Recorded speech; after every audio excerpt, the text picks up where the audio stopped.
Olá, sejam muito bem-vindos a mais um estudo promovido pelo Centro Espírita Bezerra de Menezes, o Apóstolo do Bem. Se você ainda não é inscrito em nosso canal, inscreva-se. E não esqueça de clicar no sininho de notificações para poder receber um lembrete todas as vezes que um vídeo for lançado. Se puder também, compartilhe este vídeo e todos os demais vídeos com seus amigos e familiares que possam se beneficiar dos estudos que têm sido feitos pela casa. Muito obrigado e que Jesus abençoe a todos. Queridos irmãos, agradecendo a oportunidade e a confiança que nos foi conferida para falarmos nesta noite aos nossos queridos irmãos da casa Centro Espírita Bezerra de Menezes, o Apóstolo do Bem.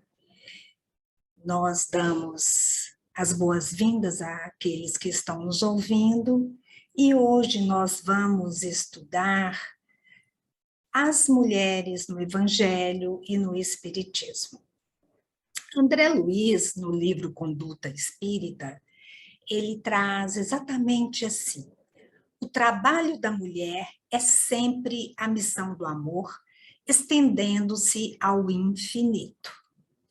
Nós vamos lembrar aqui que na época de Jesus, havia a exclusão da mulher na vida pública, ela não tinha voz, era tratada com desconsideração, apedrejamento em praça pública, caso fosse o ato cometido como adultério ou alguma desconfiança a respeito, e até mutilações. Né? Hoje, em alguns países, ainda permanecem com estes costumes bárbaros. Países ditos civilizados também discriminam as mulheres, nós sabemos disso. Violência doméstica contra a mulher, demonstrando que no seu estágio reminiscente de barbárie ainda, a mulher ainda sofre muito e o mundo ainda não a compreendeu. As mulheres e a sua importância no mundo sempre foram assim elementos que chamaram a atenção. Na família, ao longo da humanidade, diante da força masculina e patriarcal, nós vamos encontrar a mulher com um papel fundamental, ela professando a sua fé, muitas vezes levadas até ao sacrifício da própria vida, por se manterem fiéis aos compromissos assumidos anteriormente, antes de reencarnar, né, com o progresso moral, material daquela família, daqueles a quem ela é cercada e tem ali o seu comprometimento, e também no progresso do nosso planeta. A mulher é sempre, ela vai ser sempre, e sempre foi, uma pedagoga nata na condução da sua família, colaborando na transformação da sociedade, da educação, da conduta moral dos seus filhos, ainda que essa mudança pareça lenta nos dias de hoje, mas ela está acontecendo, está em movimento, é um movimento constante, mas é uma coisa gradual de acordo com a evolução do planeta. Tudo segue aí uma linha, né? No livro Boa Nova, nós encontramos no capítulo 22, Humberto de Campos, pela psicografia de Francisco Cândido Xavier, no capítulo 22, A Mulher e a Ressurreição, Jesus falando assim: será ainda, mulher, que buscaremos confiar a missão mais sublime na construção evangélica, dentro dos corações, no supremo esforço de iluminar o mundo. E aqui, vamos perguntar: que homem não passou pelo ventre de uma mulher? Aqui nesse ordem, né? O homem, mesmo aquele que não foram criados pelas suas mães biológicas, tiveram sempre uma alma feminina, né, na sua gestação, ou uma avó que depois deu aquela atenção, uma madrinha, uma mãe adotiva, e até mesmo um olhar feminino lá do alto, velando do plano espiritual para aquele serzinho, né?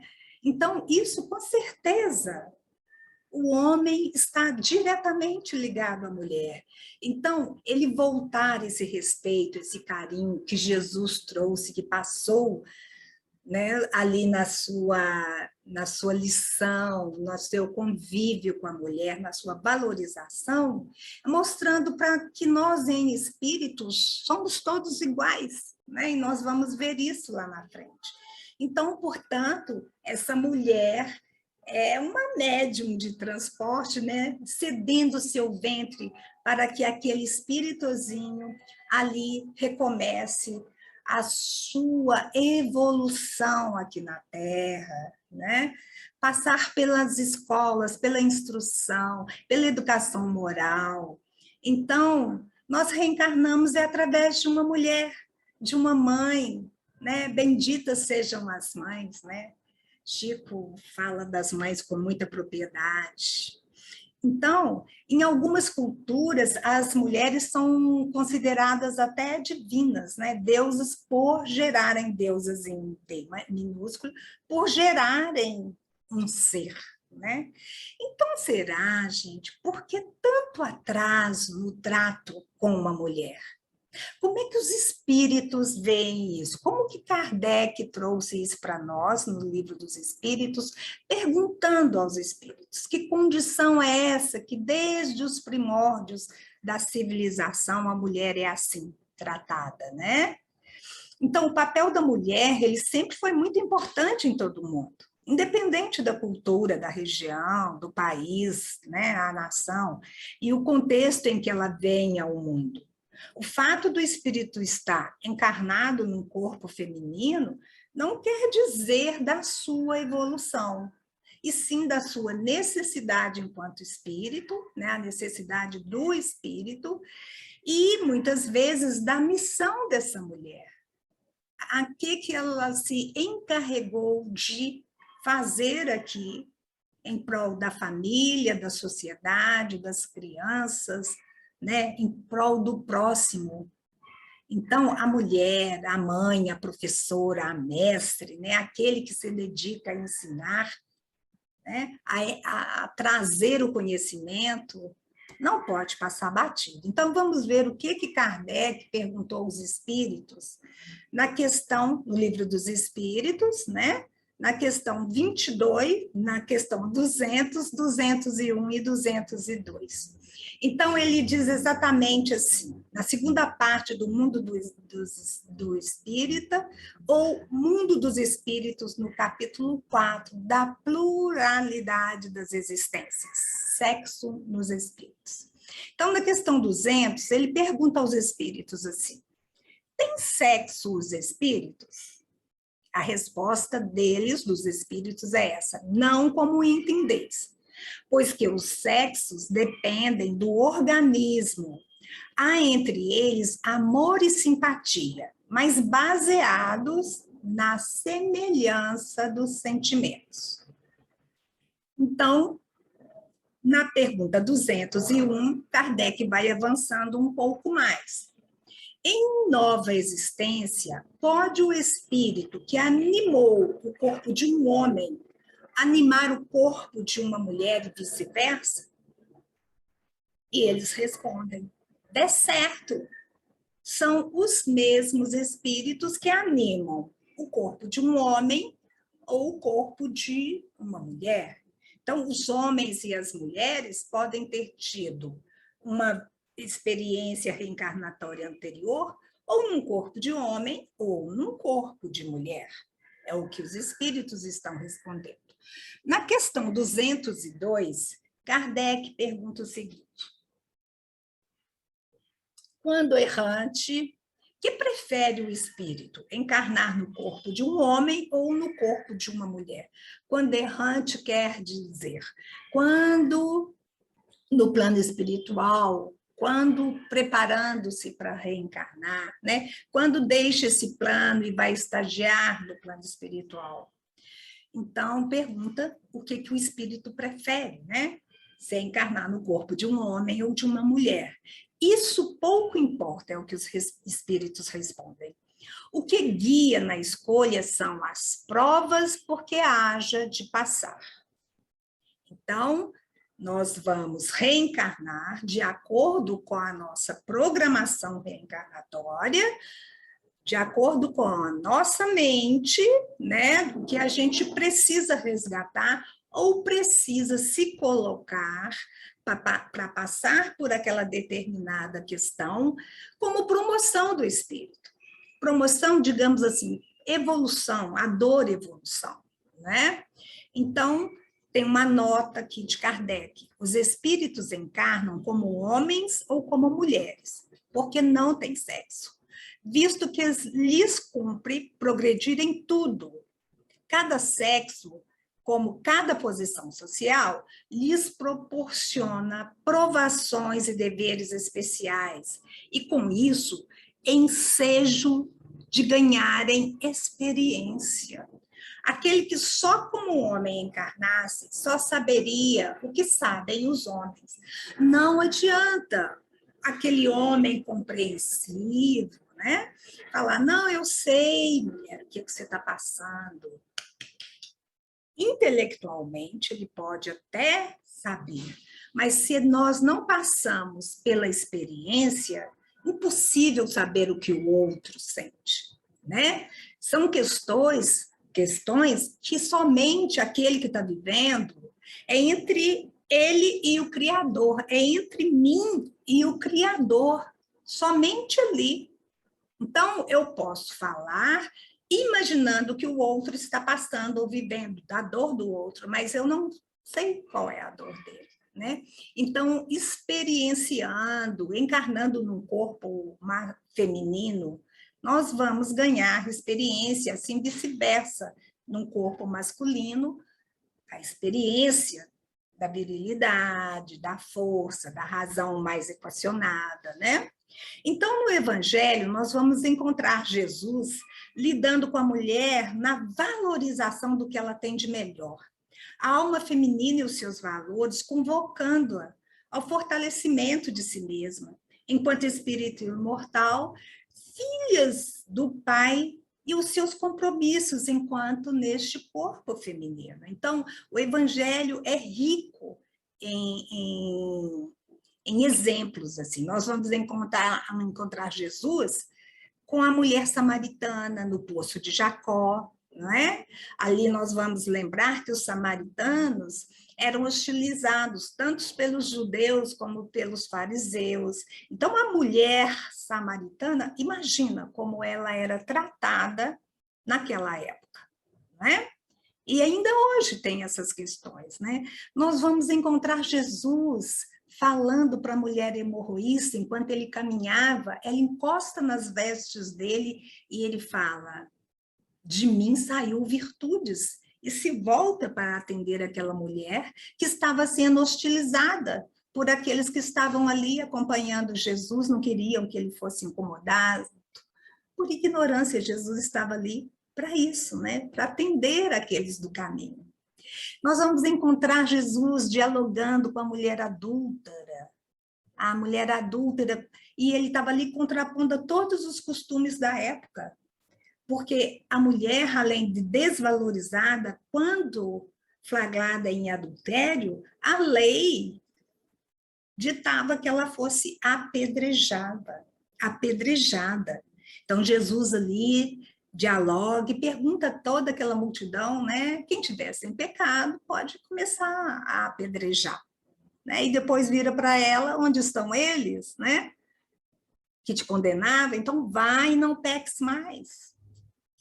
Então, nós vamos encontrar Jesus também dedicando o seu carinho, o seu respeito a muitas outras mulheres, como a viúva de Naim, a sogra de Pedro, a filha de Lázaro, a mulher cananeia, que é uma passagem de grandes ensinamentos, né, de um espírito já assim bem evoluído e ali a nos trazer uma lição muito boa, uma lição maravilhosa sobre a fé dela, né?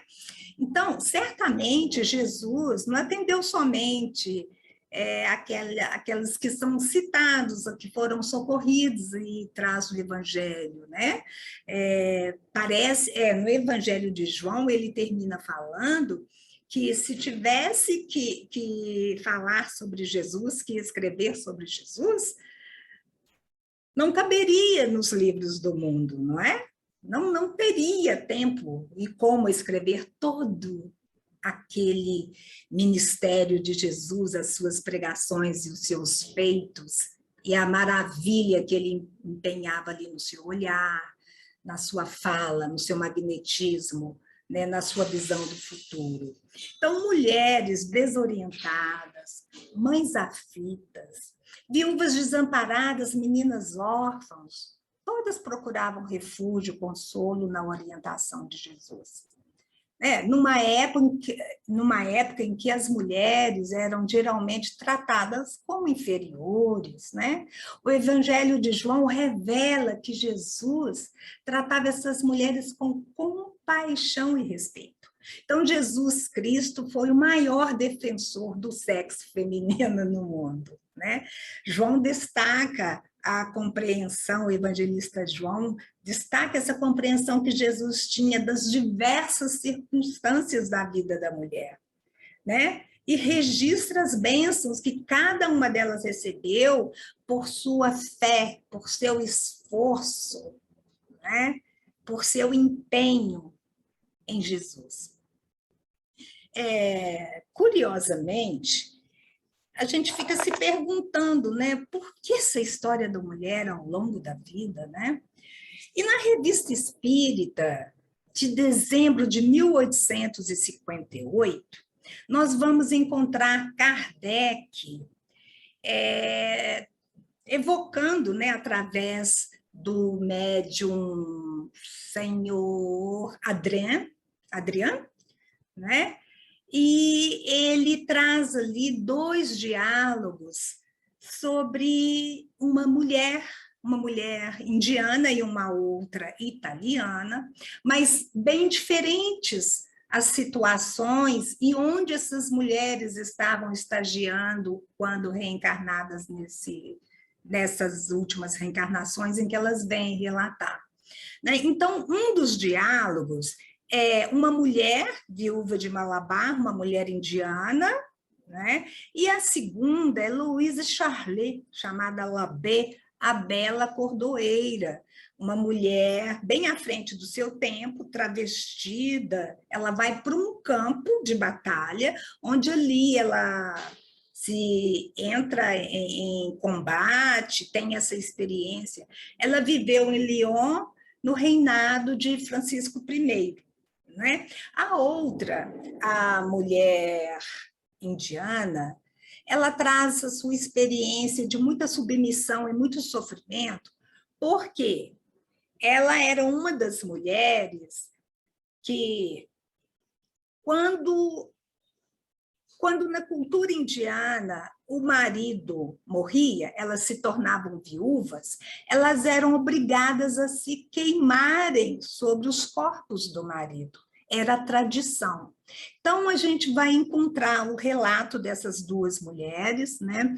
Kardec, que deseja interrogar uma dessas mulheres da Índia, que tinham que participar desse ritual, e no diálogo com essa mulher, através do senhor Adrien, e quem intermedia a comunicação, a evocação, é São Luís, né? Então, a gente vê aí a categoria dessa comunicação, né? Isso foi em dezembro, no dia 2 de novembro de 1858, e publicada na revista de dezembro, né, de 1858, Conversas Familiares de Além Túmulo, uma viúva de Malabar. Então, ali ela coloca, né, que como era sofrido para aquelas mulheres nessa tradição se empenharem num sacrifício desse. Ela cita que ela não queria fazer isso, mas teve que fazer porque era a lei. Ela tinha que cumprir essa lei. Né? Enquanto a outra, a Bela Cordoeira, a Louise Charlet, era um espírito mais evoluído, porque ela já tinha várias outras experiências, né? E é perguntado a ela de onde poderia provir as qualidades viris que vos fizeram abraçar a profissão das armas, né? Que de preferência, segundo as leis da natureza, é uma atribuição dada aos homens. E ela responde assim: isso alegrava o meu espírito, ávido de grandes coisas. Mais tarde voltou-se para a ordem de ideais, né? De outras coisas mais sérias. As ideias com as quais nascemos, por certo, provêm de existências anteriores, de que são os reflexos. Entretanto, elas se modificam bastante, seja por novas resoluções, seja pela vontade de Deus. Então, pelo nosso livre-arbítrio, né? Porque não tem nenhum Deus ali impondo a nós essas mudanças. E na revista Espírita, gente, também, de janeiro de 1866, janeiro de 1866, tem um artigo que o título é assim: As mulheres têm alma, né? Sabe-se que a coisa não é sempre, nem sempre foi dita por certa, se as mulheres tinham alma. Olha como é publicado lá. Pois se diz que foi posta em deliberação em um concílio. Então, os homens se organizaram, se uniram para discutir se a mulher tinha alma ou não. A negação ainda é um princípio de fé em certos povos. As almas se encarnam, isto é, revestem temporariamente de um envoltório carnal, para elas semelhante a uma vestimenta pesada, de que a morte as desembaraça. Então, quem não tem alma, né? E eles vêm naqueles corpos, as mulheres vêm, e elas concorrem para um progresso material do mundo em que habitam. A atividade que são obrigadas a desenvolver, seja pela conservação da vida, como no caso da mulher indiana, né, que se ficasse viúva, ela teria que se incendiar ali diante do corpo do marido, né? Ela é considerada impura, assim como a mulher, quando menstruava, ela tinha que se afastar, ela era impura. Por isso que o caso da passagem da mulher hemorroísta tem essa reverberação, né? Então, ela, assim, ela luta pela sua conservação, né? Seja para alcançar o bem-estar, mas ela auxilia no aprimoramento moral, na conservação do povo, da educação, dos bons costumes, né? E a cada reencarnação ela vai chegar mais desenvolvida, traz novas ideias de experiências anteriores, né? A doutrina materialista, isso ainda está na Revista Espírita de 1866, de janeiro, no artigo Se as mulheres têm alma, traz que a doutrina materialista coloca a mulher numa inferioridade natural, da qual só é elevada pela boa vontade do homem. Gente, o homem esclarecido, ele revoga essa questão, né? Ele não vai enxergar a mulher inferior a ele. Ele vai complementar a atividade da mulher junto ao lar, junto ao trabalho, junto à sociedade, junto à casa espírita. Ele é um companheiro, ele é um parceiro, né? E a revista ainda continua assim: com a doutrina espírita, graças a Deus, com a doutrina espírita, a igualdade da mulher não é mais uma simples teoria especulativa. Já não é uma concessão da força à fraqueza. Essas leis, dando a conhecer a essas leis, o Espiritismo abre a era da emancipação legal da mulher, como abre a igualdade e a fraternidade. Aí a gente fica pensando, como que fica a questão da maternidade, né? Tem mulher que só se sente realizada sendo mãe. Mas toda mulher tem que ser mãe? Não, gente. Tem tem as questões lá reencarnatórias, né, da programação, mas nem sempre. Imaginemos a esposa de Kardec, Amélie Baudet. Ela teve um trabalho maravilhoso junto a Kardec. O homem, que tem uma responsabilidade muito grande, ele precisa de uma grande mulher do lado dele, né? Vamos lembrar também a nossa querida Ivone do Amaral Pereira. Ela não foi mãe, mas ela foi mãe de muitos. Ela foi mãe de todos também, né? Então, aquele que encontrar, olha a citação de Salomão, aquele que encontrar uma mulher boa, encontrará o bem e achará gozo no Senhor.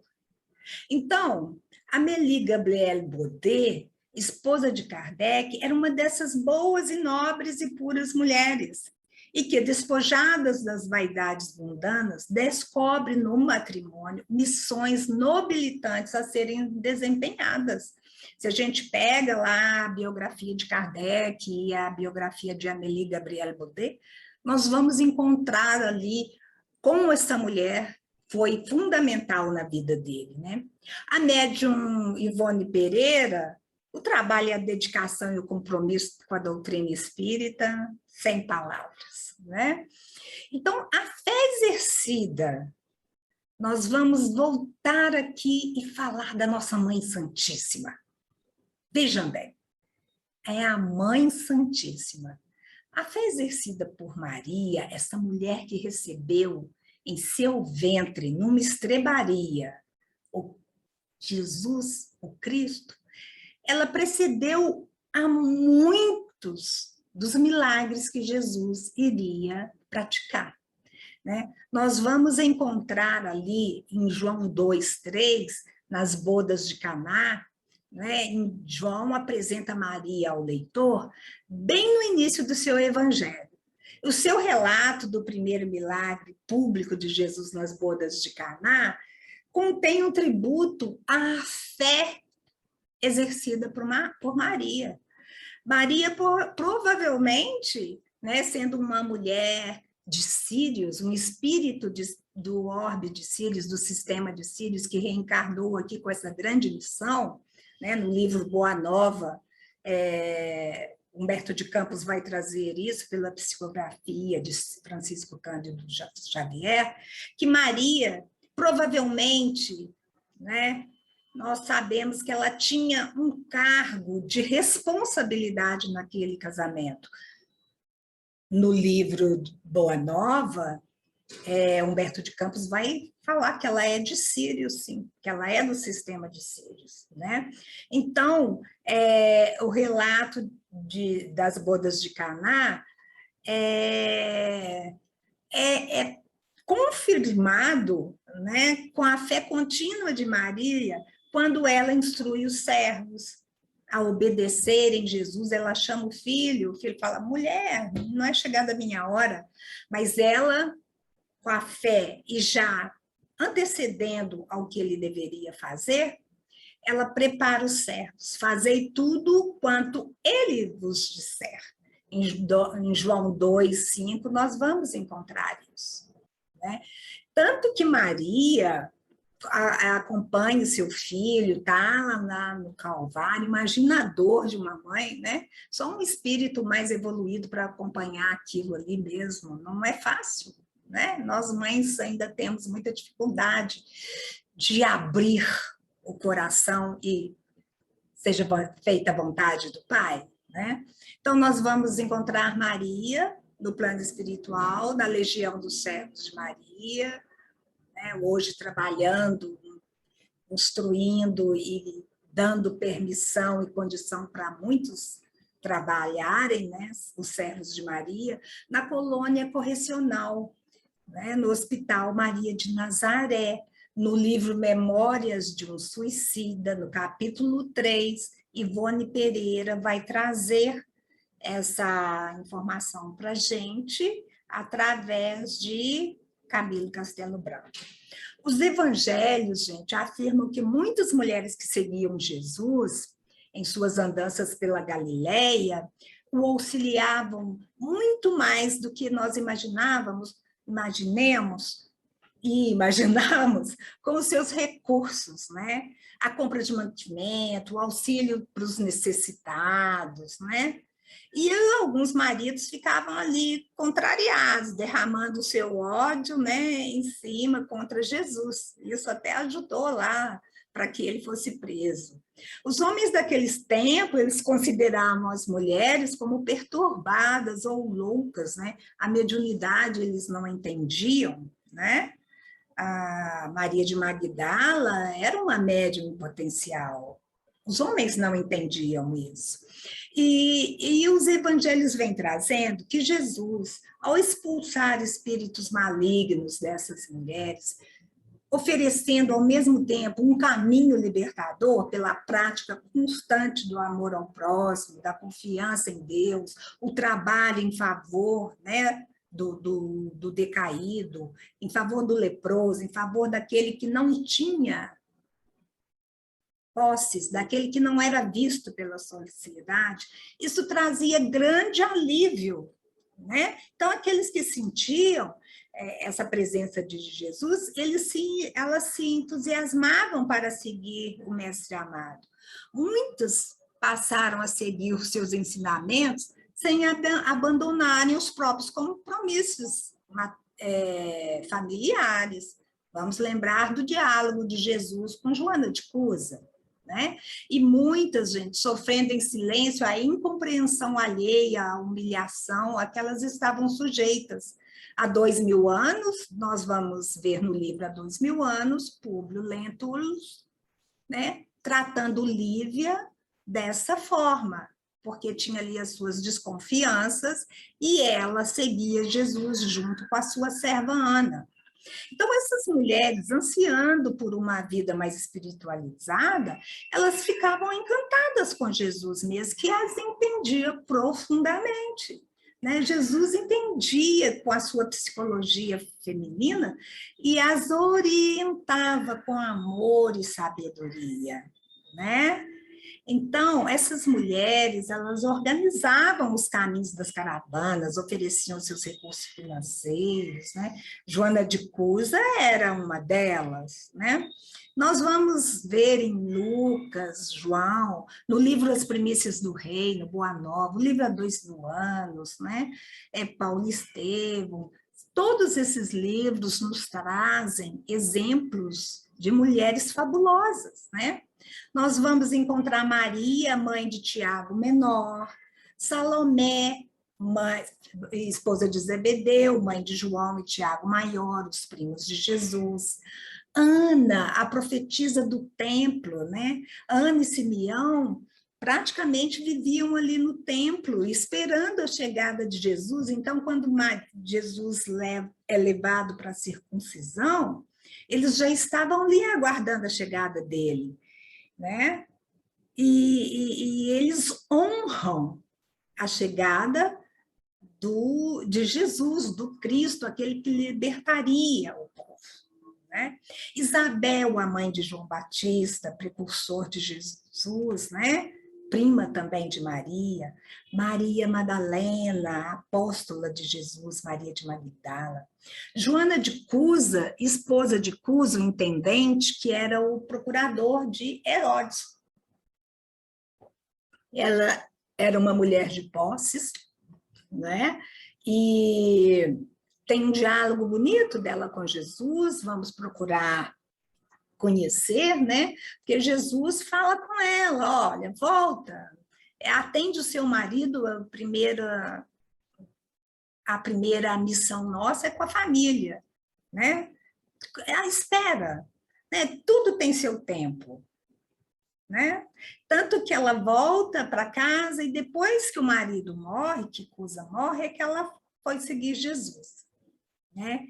Ela terminou os seus dias, né, morrendo numa fogueira, por ser cristã, juntamente com seu filho, em Roma. Ela levada, e ali o seu filho pede, mamãe, abjura, fala que não, que esse Jesus não é o nosso guia, não é o nosso modelo, né? mas ela se mantém firme. E os soldados, quem estava ali, né, levando ela para a fogueira, fala assim, morre, mulher, morre com esta fé.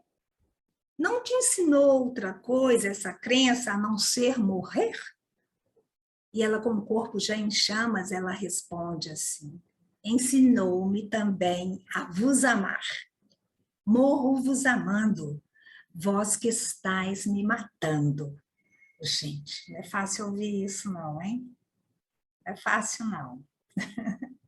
E nós sabemos que Joana de Cusa é um espírito muito querido, né? Conhecido pelo nome de Joana de Ângeles, a mentora de Valdo Pereira Franco, né? Então, ela teve a reencarnação como Joana de Cusa, uma discípula de Francisco de Assis, Clara de Assis, no livro Joana e Jesus vem trazendo isso, como vem trazendo também que ela é a grandiosa Sor Juana Inês de la Cruz, né?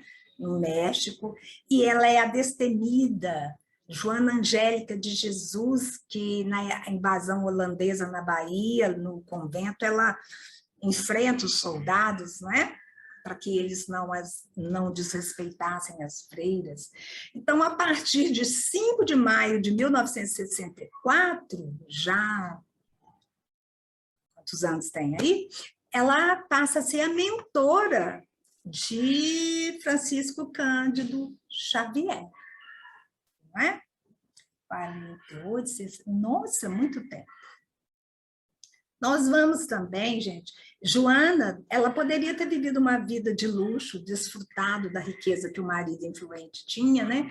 Mas ela preferiu, como as mulheres que seguiam Jesus, abrir mão de sua mansão terrena, abrir mão de tudo, porque ela sabia que o que ela herdaria com o compromisso junto a Jesus era fabuloso.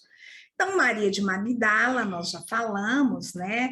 E Maria de Magdala, Maria Madalena, apóstola de Cristo, é aquela que é designada por Jesus a anunciar aos discípulos a sua ressurreição.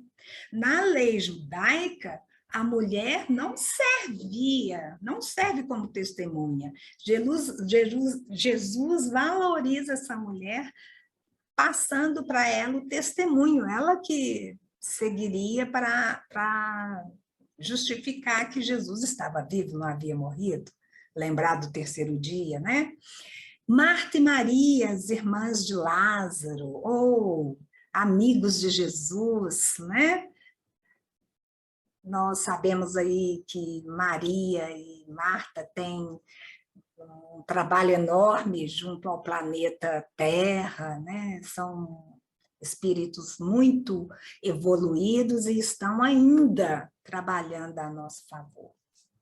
Nós temos também, gente, mulheres que trabalharam com Jesus e continuaram a sua tarefa junto ao espiritismo e ainda têm dado a sua contribuição, e assim como nos dias de hoje, né?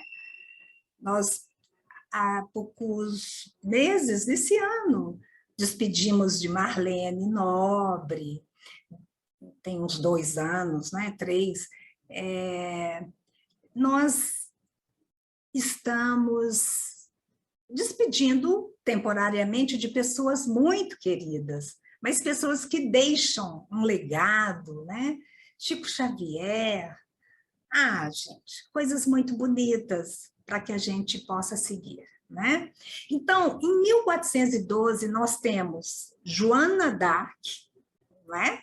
Trabalhando ali em função da libertação do jugo francês do domínio inglês, né? E ela é levada à fogueira porque médium que era, ela não é compreendida, né? Tida como bruxa. Nós temos também as irmãs Fox, em 1848, né? Nos Estados Unidos, em grandes relatos, né? Logo no início, quando Allan Kardec começa no trabalho da codificação, a própria esposa de Kardec, Amélie Gabrielle né, em 1856. Aqui no Brasil, Anália Franco, uma médium fantástica, em 1919, mais na frente nós vamos falar dela. Meimei, que é a Irmã, né, em São José do Rio Preto, em 1922. E temos uma querida, Dona Domingas, em São José do Rio Preto. Não se sabe muito dela, mas não se fala muito, mas em 2007 ela partiu, né?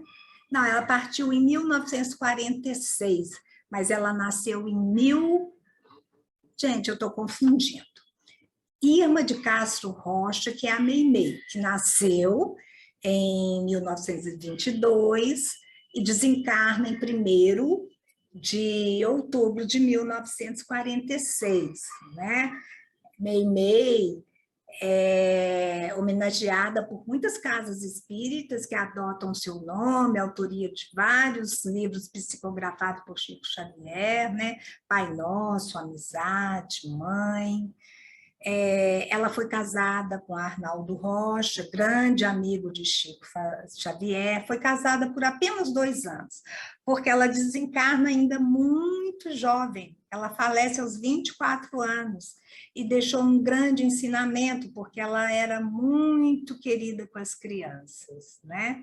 Então, isso é Meimei, que nasceu em 1922. Dona Domingas Rist, ela nasce em 1907, vai embora no plano espiritual em 2007. Né? Ela é da cidade de Descalvado, em São Paulo, foi pioneira na seara mediúnica em São José do Rio Preto, São Paulo, em toda aquela região. Ela presidiu por muitos anos, implantando diversas obras assistenciais, inclusive o Hospital Dr. Bezerra de Menezes para portadores de desequilíbrios mentais. Além do trabalho mediúnico, Dona Domingas dedicou também a assistência aos necessitados, fundando com seus diversos companheiros obras de amparo, como a Associação Espírita Beneficente O Consolador, a creche Irmã Estelita, o hospital, né, que já falamos, Espírita Dr. Bezerra de Menezes, o serviço de corte e costura, ensinando a profissão para aquelas mães desamparadas, o pronto-socorro mediúnico para as crianças.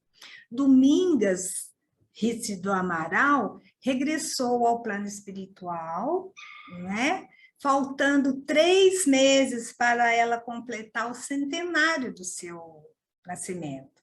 O seu coração misericordioso proporcionou muitos benefícios até o derradeiro instante da sua vida. Nós vamos também lembrar de Ana Rabelo Prado, Ana Prado. Ela nasce em 1883 em Parintins, no Amazonas, uma ilha fluvial situada à margem direita do Baixo Amazonas. Em 1749, essa ilha foi descoberta pelo navegador e explorador português, João Gonçalves da Fonseca. Não foi à toa, né? As faculdades mediúnicas de Ana Prado tiveram rápido desenvolvimento. Do interior do lar, que ela era uma pessoa do lar, né? Alcançaram o domínio público, ultrapassou as fronteiras paraenses para logo mais varar os limites do nosso país e do continente americano, sendo noticiados na França e na Alemanha os seus trabalhos. Ela sofreu toda sorte de tribulações, porque aquele que segue o Cristo, ele não passa, né, batido, ele tem aí o seu exemplo de que a dor promove o entendimento, né? A dor não é para ser potencializada, e sim para ser entendida e ressignificada. E o preconceito da época a difamou muito, porque ela foi atacada, foi perseguida, né? E ela tinha uma mediunidade muito forte de materialização. Lembrando aqui também, né, da Eusapia Palladino, uma italiana, que ela foi estudada pelos cientistas na época da comprovação dos fenômenos mediúnicos, né? Uma italiana do interior, Eusapia Palladino.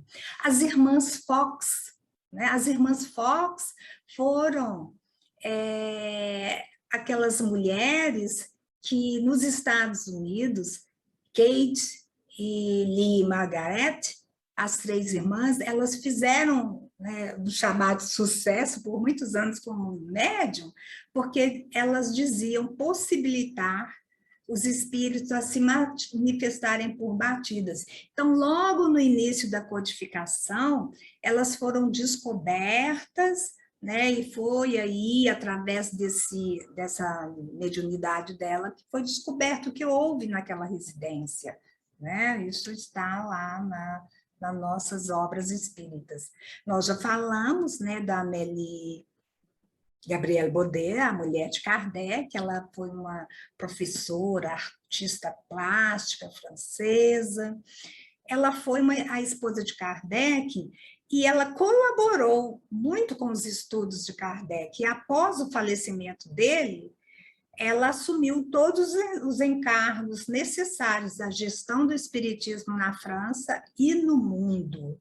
Ivone Pereira do Amaral, que nós já falamos, mas foi uma médium notável, né, uma espírita brasileira, sempre fiel aos conceitos de Kardec. Ivone dedicou sua parte, dedicou a vida dela, a sua vida, e além da obra literária, a vida espírita, né? Ao trabalho literário espírita, ao trabalho do pronto-socorro espiritual, através da desobsessão, o receituário mediúnico homeopático. Também é autora, psicógrafa de vários livros, tais como Memórias de um Suicida, que é fabuloso, né? Ditado pelo espírito de Camilo Cândido Botelho, Ressurreição e Vida, que são algumas histórias, experiências dela, ditada pelo espírito Leon Tolstói. Zilda Gama, também celebrada muito na mediunidade brasileira, né? Ela é considerada antecessora de Francisco Cândido Xavier. Ainda muito jovem, começou a perceber a presença dos espíritos, né, mediunicamente as mensagens de seu pai e sua irmã, que já haviam desencarnado. Em 1912, recebeu interessante mensagem assinada por Allan Kardec, que começou, então, a propiciar-lhe diversos ensinamentos, os quais foram impressos no livro Diário dos Invisíveis. Mensagem mediúnica, né, gente? Desde então, passou a psicografar variadas obras, sobretudo sobre a influência de Victor Hugo, né? Espírito de Victor Hugo. Destacam-se aí as obras Na Sombra e na Luz, fantástico, Do Calvário ao Infinito, Redenção, Dor Suprema, Almas Crucificadas. Temos a senhorita, a senhora Planey-Maison, né, em Paris, foi uma das primeiras mulheres que ela abriu as portas da sua casa para a sessão das mesas girantes, né, em Paris. Ela recebia as reuniões gratuitamente, ao contrário da prática da época, permitindo que os fenômenos espirituais fossem estudados, né?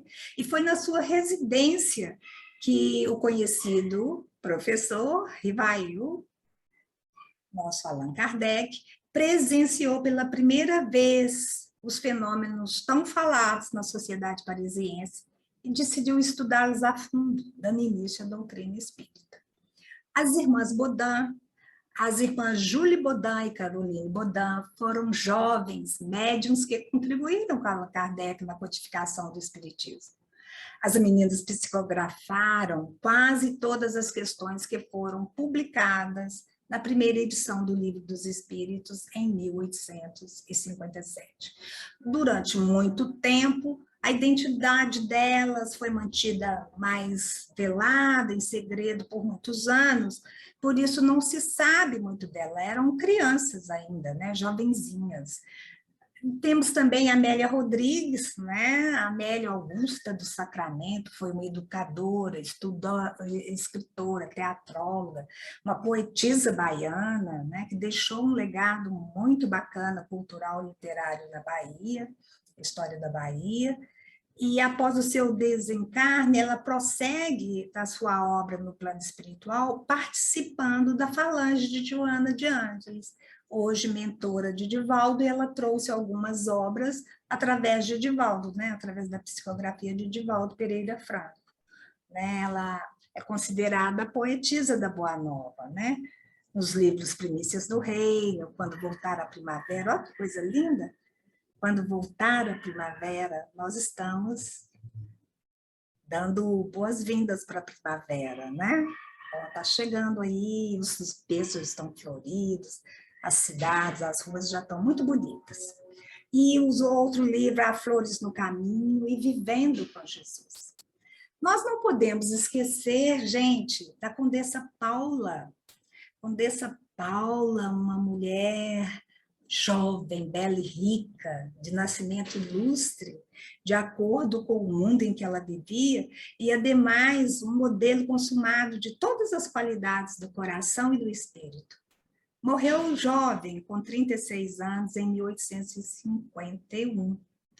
Ela tinha obras de caridade fantástica, né? Saía do seu apogeu para atender os necessitados.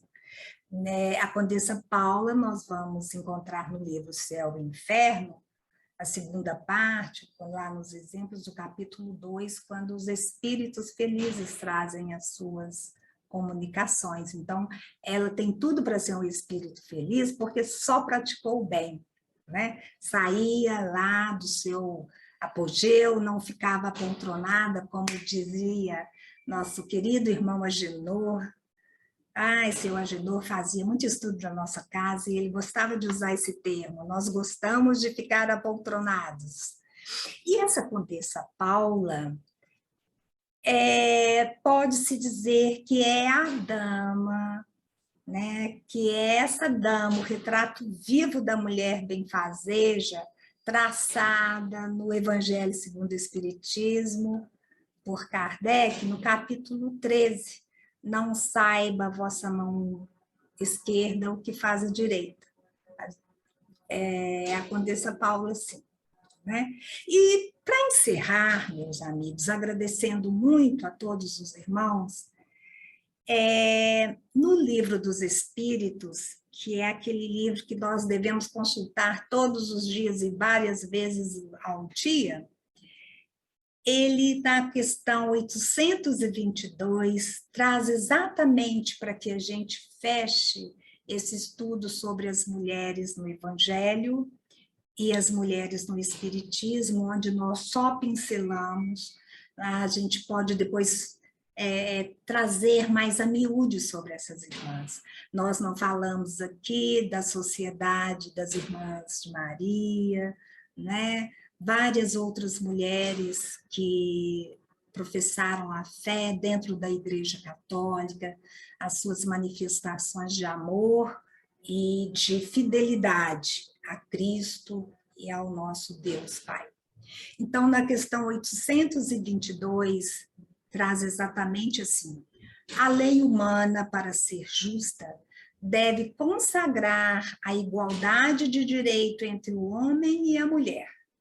Todo privilégio concedido a um ou ao outro é contrário à justiça. A emancipação da mulher segue o progresso da civilização.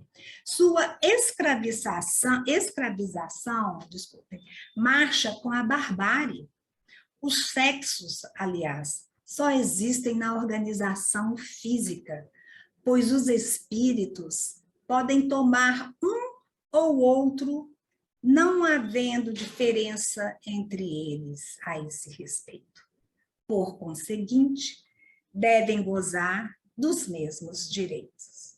Nossa gratidão a todos, aos nossos irmãos que nos ouviram, a Casa Bezerra de Menezes, o Apóstolo do Bem, a todos aqueles que ali trabalham para que o serviço se mantenha em processo dinâmico, e a Deus, nosso Pai, a Jesus, Mestre, amigo de todas as horas. E aqui, com os exemplos maravilhosos dessas mulheres, e Jesus, na interação do respeito, da compaixão e da valorização da vida, do espírito, nos convocando à ciência do espírito, a conhecer a nós e ao próximo, mas antes de tudo, as verdades que vêm daqueles que têm mais experiência que nós, os nossos benfeitores, aqueles que se imolaram para nos ensinar, para nos instruir, convocarmos ao trabalho e assim podermos estar em pauta, como nos trouxeram os espíritos felizes, o relato da nossa Condessa Paula. Muita paz para todos. Abençoe o nosso Brasil, o nosso orbe terrestre. Que assim seja, graças a Deus.